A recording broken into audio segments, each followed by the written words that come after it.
Infecção urinária na pediatria. O que vocês precisam saber para caso seu filho ou sua filha tenha alguma coisa disso aqui? Para vocês ficarem o mais por dentro possível dessa situação. Primeiro, duas possibilidades importantes aqui. Essa infecção, ela pode se localizar só na bexiga, tá? Então no trato urinário baixo, e a gente chama isso de cistite. Esse é o quadro mais leve. Ou ela se localiza nos rins, é uma infecção que sobe até chegar nos rins. Como é que se dá o nome disso aqui? É a pielonefrite.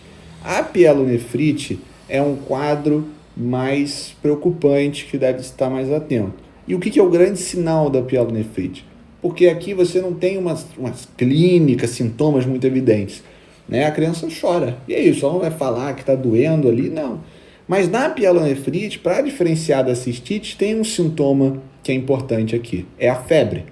A febre é um sintoma sistêmico do corpo e isso fala muito a favor que uma infecção subiu, foi lá para o rim. A cistite, quando acomete só a bexiga, uma infecção urinária mais localizada, não vai ter febre. Então, fica mais tranquilo. Mas com febre é um diagnóstico um pouco mais preocupante. Liga um alerta aqui pra gente, tá? Ter isso em mente, essa diferenciação. Outra coisa, fator de risco. O que aumenta o risco de ter infecção urinária? Para falar disso, a gente tem que pensar rapidinho no mecanismo dessa situação. E o que é isso? Você tem uma infecção ali embaixo, na parte que sai a urina mesmo, e ela sobe, é uma infecção que sobe.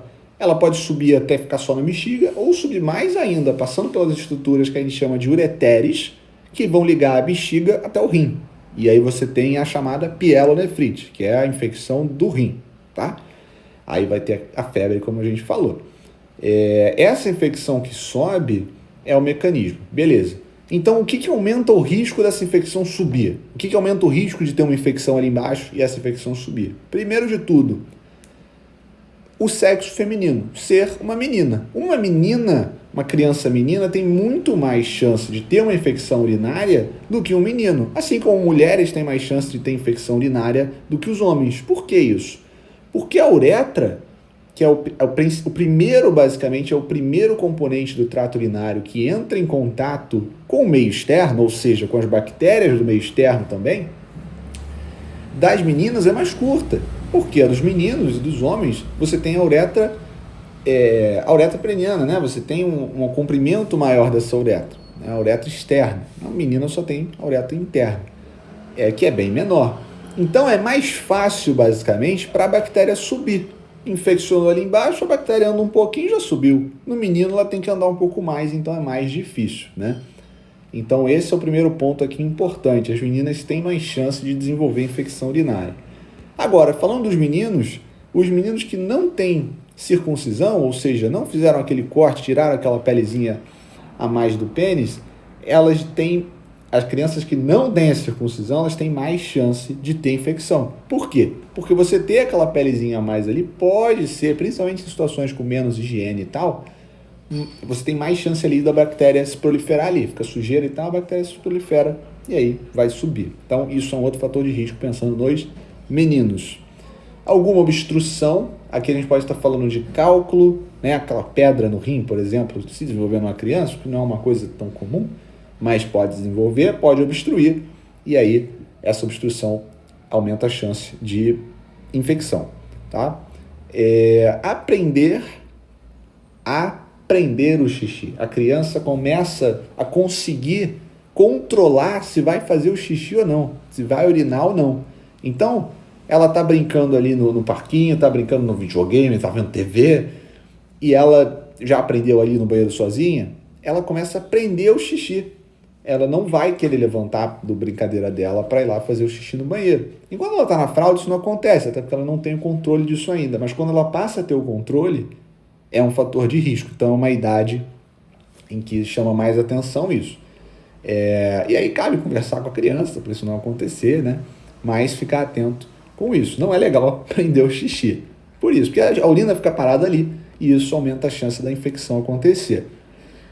Retorno normal do xixi, retorno normal da urina, né? O que é isso aqui? Qualquer alteração da anatomia, alteração estrutural da região, que às vezes é uma má formação congênita, a criança já nasceu assim, e aí você basicamente tem que ter uma abordagem cirúrgica disso aqui, mas é um fator de risco também para ter a infecção. Então esses são os principais mecanismos para se ter em mente também quando a gente fala nesse tema.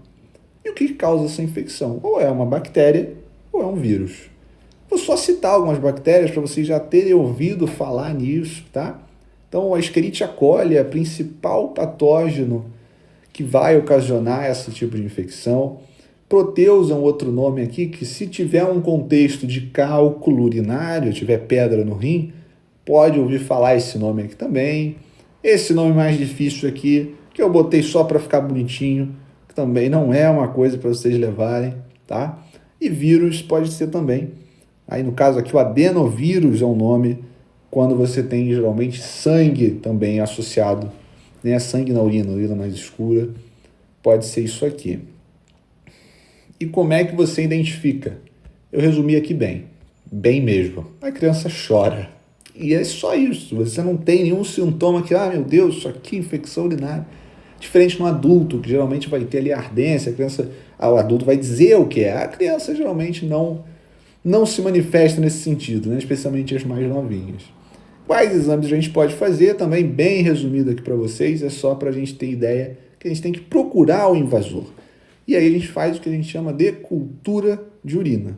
Pode ser feito de diferentes maneiras. A principal é ver o jato mesmo de urina. Aí tem que descartar o primeiro jato para usar o jato que vem depois. E às vezes não consegue fazer isso, dependendo do contexto, não consegue fazer isso. E aí tem outras formas de fazer isso. Então pode fazer um catéter, enfia um catéter pela uretra e vai até lá e pega a urina direto da bexiga. Ou mais direto ainda, faz uma punção no abdômen da criança e pega a urina direto da bexiga mesmo, né? Mas é aquilo, vai de parte para parte, mas fiquem cientes que você pode ter essas três situações aqui para fazer a chamada cultura da urina, para ver qual bactéria que é, para fazer o antibiótico certinho ali, tá? E como você trata, basicamente, o que eu vou trazer aqui para vocês bem brevemente, você pode ter o tratamento tanto em casa quanto no hospital, tá? Não é um negócio que tem que internar, tá? Pode tratar em casa dependendo do quadro, uma cistite leve, a criança está bem e tal, faz o antibiótico que for achar necessário, e aí em casa ou no hospital. E é o antibiótico que eu falei, tá? E aí vai depender de qual for a escolha do antibiótico em si ali no hospital que for, né? Independente da cultura, você faz primeiro um antibiótico mais amplo e depois sai alguma cultura específica, aí você pode mudar o esquema e tal, mas é um antibiótico, tá? Não tem nada muito além disso, não. A não ser que você tenha um problema anatômico e aí você tem que fazer a correção cirúrgica, e é uma abordagem mais longa, tem que programar e assim vai, tá?